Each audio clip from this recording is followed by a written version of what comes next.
Hi there, and welcome to the Create With podcast. This is a podcast where we talk about building apps, agents, and automations without code using AI. I'm James. I'm here with Kieran. Hello, everyone. Hello. Good to be back. And this is a little bit of a special episode because Kieran is actually in Amsterdam right now, where you've been hosting our first ever Create With AI Meetup in Amsterdam. So I'd love to hear a little bit about how that went, because it was last night. I saw the photos and it looked like a great crowd, and it seemed like there were some really interesting use cases as well for building with AI. Yeah. It was great. Apologies for the background noise. I'm sitting in a beautiful open plan kind of coffee shop / co-working space. In the heart of Amsterdam. It's very cool here. The event went really well. Loads of positive feedback. People who are just finding out about AI and automations for the first time. Like, I spoke to a teacher who'd never done. She'd never heard of Slack. Okay, I couldn't believe it. She was like, "How do I get started in this stuff?" And then by the time she left, she was obviously had a pretty good understanding of the layout of the different tools and stuff. So we had two really good talks. One was from Maarten Munster, who's basically quit his corporate day job to build a SaaS, or rather he built the SaaS while he was working there. And his first customer was his employer, and then he has now left his job and is just running this SaaS full time. And he's got two young kids like me, and he's just living the dream. We were talking last night after the event and about how the freedom it gives him now that he's able to work from home, take holidays whenever he wants. He's like automating as much of the business as he can, and he's got around 30 corporate customers, and that gives him enough revenue to easily live on. So, and that's all built on Bubble. But before that, he was running it on Google Sheets and Google Forms. So it just goes to show that like you don't need enormous technical ability to do this stuff. You just need to have the right idea and be in the right place to execute it. And his is, a beautifully niche app to do with parking exemptions for companies, but no one else is doing it because it's like so niche that he's got no competition, or hardly any competition. So it's just crazy. And then the other speaker was Diederik Martens, and he's a make automations expert. So he was telling us all about AI and automations, and more from a kind of philosophical point of view, like how do you decide what you're going to automate? When is the right time to have a human in the loop? What things should you not automate? So that was super interesting, because I think a lot of the challenge with this, with like a world of infinite possibilities, is actually deciding where to spend your efforts.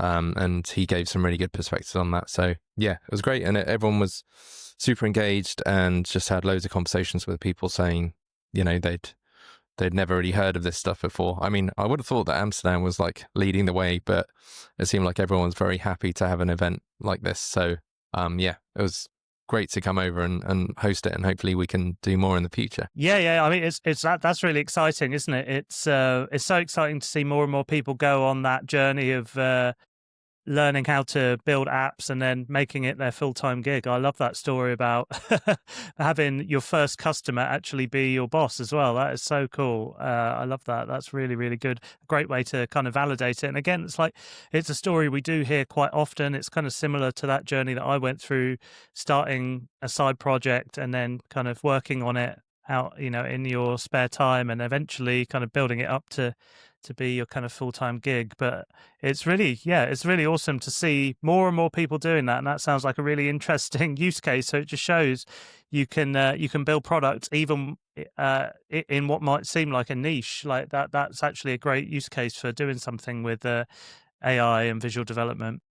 Yeah, and a guy came up to me and he said, kind of in an embarrassed way, he was like, "Oh yeah, I'm not in the tech world. I work in the hotel industry, but I'm really interested in starting side projects and stuff. And I was like, the hotel industry is a perfect place to be if you want to launch something like this. Like, look out for opportunities to build software, because although, I'm sure it's more advanced in terms of its technology than parking exemptions in the Netherlands, but there's still going to be so many different niches within that niche that you could build stuff for. So I was like, don't feel down that you're working in day job, because that's where you're going to see these opportunities. And I'm jealous of people really that are still in employment where they have the potential to spot these opportunities, because when you're freelancing as a developer, you just don't come across these niches so much. You're too much in the tech world and hanging around on tech social media. You feel like every idea has been taken, but it really hasn't. You just have to kind of step into these different niche industries and look at what they're doing. So people like that just have so much opportunity, but they don't realize, and if they don't know that the tools exist where they could make a quick prototype and show it to someone, then they feel like they're stuck. But really, they should feel empowered, and that's what I really hope they got from the event last night. Like, in my opening talk, I talk about the thing that I've mentioned before on here, but my friend who works for the NHS, and I vibe coded her a staff rota tool, very simple app using Lovable, took like half an hour. But because they had this functioning version that they actually used, now her managers and managers want to roll it out regionally. And they wouldn't have been, if they'd have actually sat down and thought, okay, we need to get this built, we need to find budget, we need to have kind of product requirements and all this stuff, it probably would have just died. It never would have happened. But because I was able to get something out there so quickly, then they can see the value in it. And I just think, like, how many people working in jobs could just be like, I'm just going to vibe code a little tool that is going to totally change the workflow of this person, and then just show it to my boss and just be like, look, I built this. And the boss is going to be like, oh, okay, I can clearly see this is saving loads of time or doing something better. Like, how much would it cost to build a production version of this? And then suddenly you can be like, well, yeah, I'll charge you this amount per month to use it, and then sell it to a few other companies, and then off I go into the sunset. Exactly. Simples. If you can validate that kind of market for, yes, it's that easy. But I think that's a recurring theme that I've seen a lot of recent events, actually, is just the diversity of backgrounds that people are coming from. So like at the Bubble event in London, I met dentists, people in the construction industry, from all these different areas that often are relying on quite antiquated legacy software. And they're, using tools like, Bubble and Lovable to build their own software. And like that's where, there is an infinite demand for software. So I think, sometimes it can feel like, all the ideas are taken, but there really is tons and tons of opportunities out there, especially for when you're using AI and visual development, because like you say, that your costs are so low. So like you can build it as a side project. You're not investing hundreds of thousands in paying developers to build this thing. So you literally can just put it together over a weekend, put it out there, and see if it gets traction. There is a lot less of a kind of upfront kind of commitment or cost to make stuff happen. So yeah, I've loved that at the last few events, just meeting people from all these different backgrounds who were building some really, really cool stuff just to help them in their own kind of day-to-day lives, in their, jobs that are completely unrelated to software traditionally. So that was really cool. And just one last example, my friend Lisa, who I've also mentioned before, she worked in planning in for UK local authorities, so people putting in planning applications for house extensions and things like that. She's not a particularly technical person. She has no technical experience at all. But she had an idea for an app which would just improve on what was already there. She actually did pay an agency to build the app for her, and she took out business loans to do it. But yeah, she came to visit last week, and she said she's got like 30 or 40 companies paying for this app now. So she's almost breaking even if it weren't for the fact she has to repay her loan. But, she's is the opposite of what you would expect a software entrepreneur to be, but she has just willed it into existence just by having this idea. And then I was literally talking to she lives on the other side of the country. I was talking to my friend in Norwich where I live. He's an architect, and he was like, "Oh yeah, I use your friend's app." And I was like, "What? Like, how is this even possible?" Like, he's not at all technical either, but one friend is using an app that another completely different friend from a different part of the country has built. And it's just, it's an amazing thing. And it is so possible now. Like, she could have done it without the agency and without the loan, I think, with, just with a bit of visual development or maybe vibe coding. And I think everyone should be thinking about this. If you're stuck in a job and feeling a bit sick of it, just be looking out for opportunities. That's it. There are so many opportunities out there, and it is just more and more possible to kind of take control of your own destiny and build your own stuff if you kind of get out of your comfort zone and just start shipping stuff. I think that we've talked about that before, about you can get into a bit of a idea paralysis sometimes if you're thinking everything is done or I don't know what to make. But literally, what I always say to people is just start building something. Even if it doesn't really get any traction, it's teaching you how to build stuff. I think I must have built 20 or 30 apps before I did User Loop. And a lot of them didn't really go anywhere, but they taught me how to build, which is kind of the whole point, really. So there really is very little downside or risk to just experimenting and starting to build stuff and put it out there and just get out of your comfort zone. Because it's one of the few areas where you can just see a lot of optimism and there's a lot of potential there. So really, really exciting. And this is exactly the kind of stories that we're trying to showcase at all the Create With events, is really making this tangible, showing how it can be done.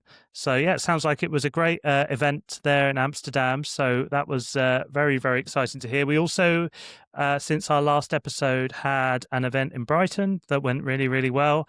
We had some fantastic talks, including from Vercel on V0, which I found really, really interesting. So that's a kind of similar to Lovable, the V0 tool for built, and of course their AI agent kit, which I really want to check out because I keep seeing it mentioned everywhere. So I've that was really, really cool to listen to.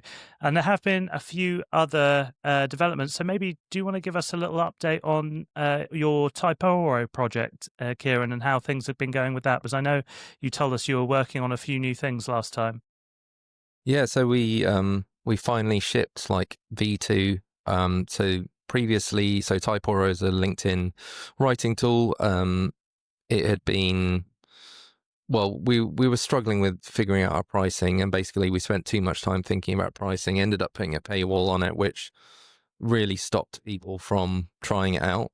We had a huge drop off at like the point where people had to actually put in their credit card details, because I think we weren't conveying the value well enough, which is understandable if you can't actually try the tool. So I think we were just, afraid that people would take advantage of and like give us a big OpenAI bill or whatever. But we have now removed the paywall. We changed the onboarding to make it much simpler. And we built in like an agent feature, which will basically take in the topics you're interested in, and then it will come up with more content ideas without you having to actually do anything. And then it will write posts in your style, which you can then edit. And it will also like learn from your feedback on those posts. So it's becoming like, I'm way more confident about the product as it is now. So we started doing marketing again. We're doing like LinkedIn outreach, and talking to people about it. And it's exciting. It's good to be back pushing it, because before, when we were doing marketing, I was like, I'm telling people to go and use it, but they're going to have to put in their credit card details to even try it. And I just kind of felt like not enthusiastic about sending people to try it. But now I'm like, You can use it for free. You get like 5 free post generations and 5 free agent generations, and then see what you think. And then, so hopefully we're going to get some feedback, but we know it's a good tool. And we've already had a couple of new paying customers. So I'm excited for the next few months to see what happens. And especially after hearing all these inspiring stories of people with their no-code SaaS projects. But yeah, because Typoro is built on Bubble, and it's as you were saying, like, the more silly projects you build that don't go anywhere, the better your skills are for building. So yeah, it's got to the point now where we can ship new features so quickly. We just have to think of them. So the main question is like how to stop ourselves from shipping stuff that we don't know it doesn't actually need. But yeah, but it is exciting to be working on it. And I guess it's trying to force yourself to do more marketing, in that the eternal kind of indie hacker dilemma of we always have loads of fun building all these features, but it's actually the marketing that makes a big difference. But it's just the bit that I don't. It feels like such hard work, and you're banging your head against a brick wall a lot of the time. But it is one of those bits that we kind of got to force ourselves to do to put the work in on the marketing side. I'd be fascinated to hear a little bit more about what you're doing with LinkedIn outreach, actually, and how you found that to be, whether that's effective and what kind of response you've been getting with that and what tools you're using. Yeah, so LinkedIn outreach to me seems really effective. I mean, I'm not a marketing expert, but from what I've tried before of like cold email outreach, it never really worked at all for me. And also you've got the thing about like your email domain needs to be warmed up, and there's a risk that you'll just be blacklisted and no one's getting your emails at all.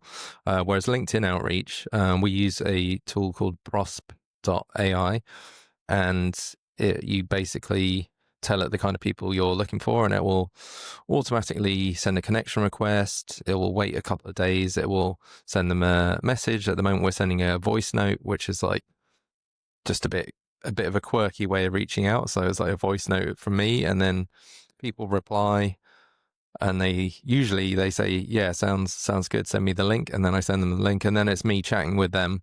But it's got like automated follow-ups as well. If they don't reply, it'll be like they'll send another message from me. So it seems really effective. I get loads of replies. So I'm constantly in conversations with people, which is just so hard to do. And obviously because it's a LinkedIn tool, they are hopefully pretty close to our target market.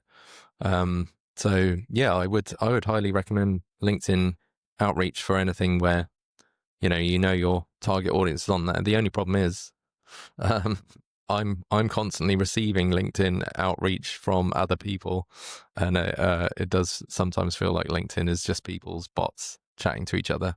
Quite often you'll connect with someone and it'll be like my bot says something and then their bot says something back, and now two bots are talking to each other, trying to like being super friendly, but it's just quite weird. Neither of us are actually talking to each other as people. But yeah, I guess that's the world we live in, isn't it? Yeah, I'm super interested by that, the LinkedIn outreach, because I guess it's a really good way, especially when you're early on in building a product, to, like you say, talk to customers and get direct feedback on, is this something you would actually pay for? If not, what's missing? What are the problems that you're facing? And, it seems like it's almost worth it for that alone, even aside from acquisition. It's just kind of product development and customer feedback. It's probably worth it for that in itself. And does the tool you're using then, does it help you find the actual target customers as well? So how do you put in, I'm looking for people with this job title, or how does that work? I'm not totally sure because Pete set up the flows.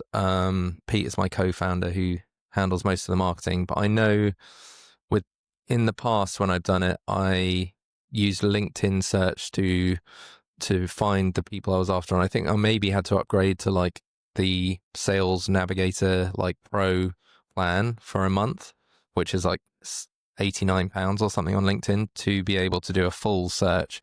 But then you can do like full search with filters to find your targets, download a CSV of 1,000 people or something, and then you upload that into Prosp, and then it will send like 20 a day, so it doesn't overwhelm LinkedIn and like get you blocked. I don't know if it does the discovery itself. It probably does have something to do that. But yeah, that's how we've done it in the past. Interesting. That does sound like a really cool product. So I might give that one a go myself as well.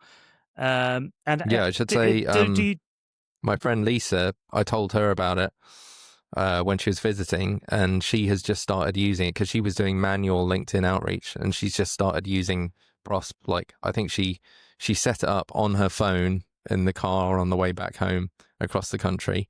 She wasn't driving, by the way. And she said, I've already got like 2 calls booked in from doing that. So it is, it's like definitely worthwhile. Nice. That does sound very cool. So, yeah, I guess we could chat about a few of the other interesting AI bits that have been happening over the last few weeks. I think one thing I kind of wanted to touch on actually was some mini kind of AI generated code that I'd made for Create With, actually. So if you subscribe to the newsletter, you might have noticed some new sections in the newsletter over the last few weeks. And I think there's quite an interesting story behind how they work. So we send our newsletter out through ConvertKit. And the good thing about ConvertKit is you can actually make your own custom like little apps that you can have inside the emails that go out. So this is what we've done is made some little widgets that can go into the Create With newsletter and, for example, show you the events that are happening near you. So it pulls the events out of our Create With Bubble database. So there's a little Cloudflare worker with all this AI generated code that basically feeds these widgets. And it was really, really quite easy to make. I had to use ChatGPT and explain, what I was trying to do. I'm trying to make a custom app for ConvertKit, which shows our upcoming events inside emails. And then it kind of spat out the code for 2 things. So it gave me the code for the Cloudflare worker, which runs the web bit. So that bit fetches the events from Create With and formats them and does all the styling. And then it gave me the code to put inside ConvertKit to actually render the widget inside emails.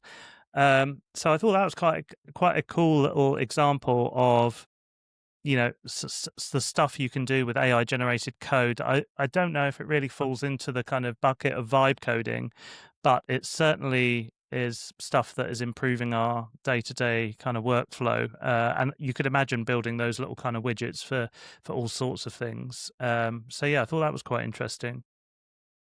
Yeah, I think that's a perfect use for kind of vibe coding. And it's it's something we couldn't do a few years ago, but I'm always asking ChatGPT, like, theoretically, if I wanted to build this, how would I do it? And then it tells you, and then I'm like, all right, how many days is that going to take me? Like, how complex is that for a non-coder? And sometimes it'll be, too complicated. And I'm like, okay, I don't want to do it. But other times it'll be like, oh yeah, you could just, you want to make a Chrome extension, just do this, this, and this. It's a small, simple thing, not much code. And you kind of know if it's only a small amount of code, that's manageable for a non-coder to vibe code it and kind of maintain it.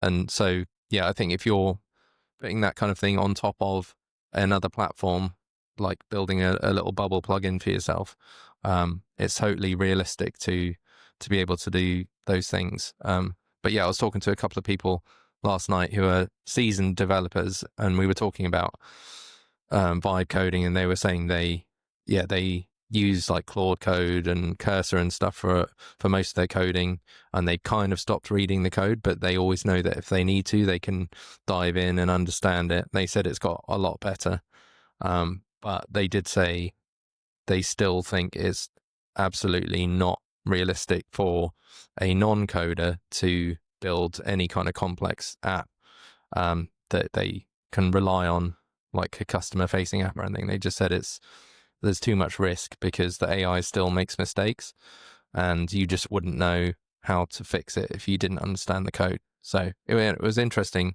conversation, and they were like, really, really experienced. One of them runs a like 7,000 person community of devs over here. So yeah, he knows his stuff, and he was like, yeah, it's not ready yet. Maybe one day, but not now. But this stuff changes so quickly. It does, and that's a story we hear a lot at the meetups, isn't it? Is that I think people get really excited when you can build a prototype by just prompting, but the further you get into it in terms of iterations, so you're trying to then edit features or change the data model, like change user permissions and all this kind of stuff, you can get unstuck quite quickly with like the vibe coding tools right now. So personally, I still really love the model of using a visual development tool like Bubble to manage the core user interface of the app, and then have kind of little vibe coded services primarily in Cloudflare that do specific things, and it's much easier to maintain and manage when you've got individual services that are focused on one specific thing, and when you want to update that thing, you just update that thing, and they're all pretty much just connected via the API connector. I think that has worked so well for me. And the other thing that I've found really great is I've been using Codex pretty much exclusively now. I've switched over from Claude Code, and it's been absolutely fantastic. And the one thing I am doing now is I have all these GitHub repos now for every little service that I'm working on. And one thing that I've really kind of mindful to keep doing is always getting Codex to update the documentation for each little service. So each service has its own like README file on when I go to it on GitHub, which explains everything about how it works.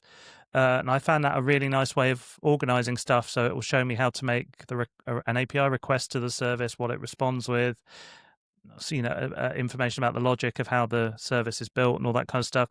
And yeah, I found that kind of an interesting beginning of, I guess, getting understanding into vibe coded stuff is, first of all, having them into quite small dedicated repos or little web services that do specific things, and getting the AI to keep updated documentation for each one. So you can easily go and see, you can read exactly how it works, make changes to it in plain language. And the other thing that I've been loving on Cloudflare is they added this feature to have test URLs for test kind of builds. So what that means basically is if I create a new fork, a new branch for a new feature, and I'm working on it in Codex, and I get it, I want to test it, I can push it to GitHub and get a test link that I can try, very much like Bubble's version system, where I can then put that URL into the API connector, test it, and then if I'm happy with it, put it onto the live version. But that I found to be really, really cool, is just getting test links for anything. For that has worked really well. So maybe we will cover that in a future kind of Create With update, because there has been a ton of updates on Cloudflare recently. I do really think it's becoming a real vibe codey type platform. Like the UI has been massively improved over the last few weeks. It's a lot easier to kind of see what's going on, and it's visually a lot more appealing. So yeah, I think we should kind of do a bit of an update on that in the future. And I guess playing into that, a big feature that I've just added to User Loop that I've been trying to get working for months and months with, it was very difficult to get going, but I think I finally got there, is real powerful AI analysis on survey responses. And the reasons that I was struggling with that is sometimes those running that analysis takes quite a long time, and Bubble would time out, or it just wouldn't work. So what I've built now is a little Cloudflare worker that is called kind of the analytics service. And then when I went to generate analytics for something from my app, I call that API from in Bubble, and it just starts running, and it will take as long as it needs to take to run. And then when it's finished, it stores its outputs in Cloudflare's KV. So it's their key value store. And I've been using that so much, but then it basically makes it so I can just pull the insights back whenever I want, because they're stored in this kind of KV store that's basically free. And it means there's no kind of problem if it takes 5 minutes for them to be generated. I can just pull them back. and it's instant kind of thing, and it manages the cache and everything for you. So yeah, there's a few bits like that I've been starting to use with Cloudflare. I think the KV tool is, or the KV product that they had, the key value, it's like a mini database, I guess you could describe it as. It stores a key and a value, but it's extremely cheap, unbelievably fast, and it's really one worth keeping an eye on. So I'll probably do a little bit of an update about that in my newsletter. The other big feature that I added that I know a lot of people are interested about with Bubble, actually. So I added this feature where users can add their own custom URL, so they can have their survey on like survey.mybrand.com, and then and they can add as many domains as they want for different services. So I built all the UI in Bubble for that to give you all the settings that you need to go and put in your DNS provider, and it also it will check with the Cloudflare API to see are the settings there yet, so you can kind of refresh. So that's been really, really interesting to get all of that working. So that's all using the Cloudflare for SaaS product. Again, I think you get 100 domains a month free, and then they're like a couple of cents per extra domain. But that has been really, really cool. So I know a lot of users have been asking for that for a long time, so that was great to get that one released.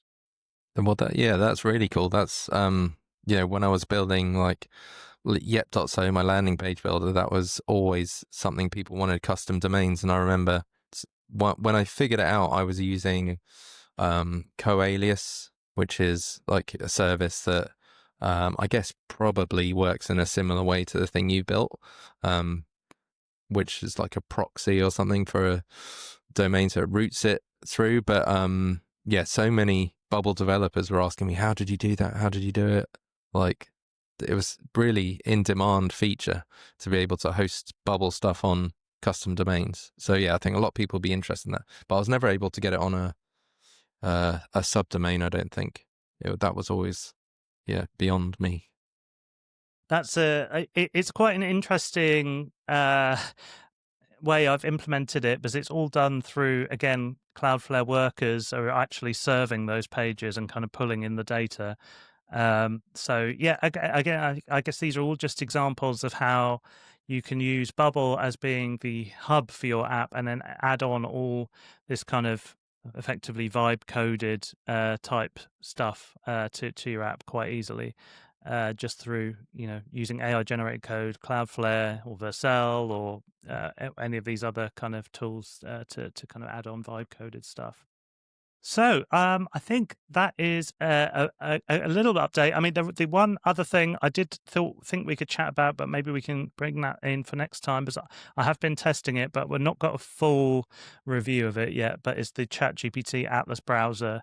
So I've seen a few cool demos where people have used it, like set it off with a task to build a little app, and Atlas is actually going into Claude, not ChatGPT. Funnily enough, it went into Claude, generated the code, tested it, changed it, tested it. So I'm quite interested to try that out myself. So we'll try that before next time and kind of give you an update on that. That's hilarious that it used Claude. That's so funny. Yes, yeah, it does see it's got a lot of potential. I'd say it's very, very slow at the moment, but it's definitely one to keep an eye on. I kind of tried it, and I'm back in Chrome again. I'm still missing Arc, to be honest. I'm still not kind of over that, kind of not quite being kind of sunsetted. I know there's been more features added back into Dia, but I've not gone back over yet. So I'm thinking it will probably be ChatGPT Atlas. And what I thought was interesting is they built the entire UI themselves again, so it doesn't actually use it, even though it's based on Chromium. It doesn't use a lot of the Chromium. It doesn't use any of the Chromium UI. I think they rebuilt the whole thing from scratch to make it fast. So it isn't really as, I think a lot of people kind of dismissed it at first as just being, oh, it's just another Chromium. But I think they have actually done something quite interesting with making all the UI from scratch, and you like having quite a minimal reliance on the Chromium kind of underlying architecture, which I read they did because they wanted to be able to iterate it very quickly. Like they have that policy where everyone who joins OpenAI has to ship something on the first day. So building it like that kind of made that possible. So yeah, we'll cover that in a future one, but definitely one to keep an eye on. For the next few weeks. We do have a couple of Create With meetups coming up later this month in November.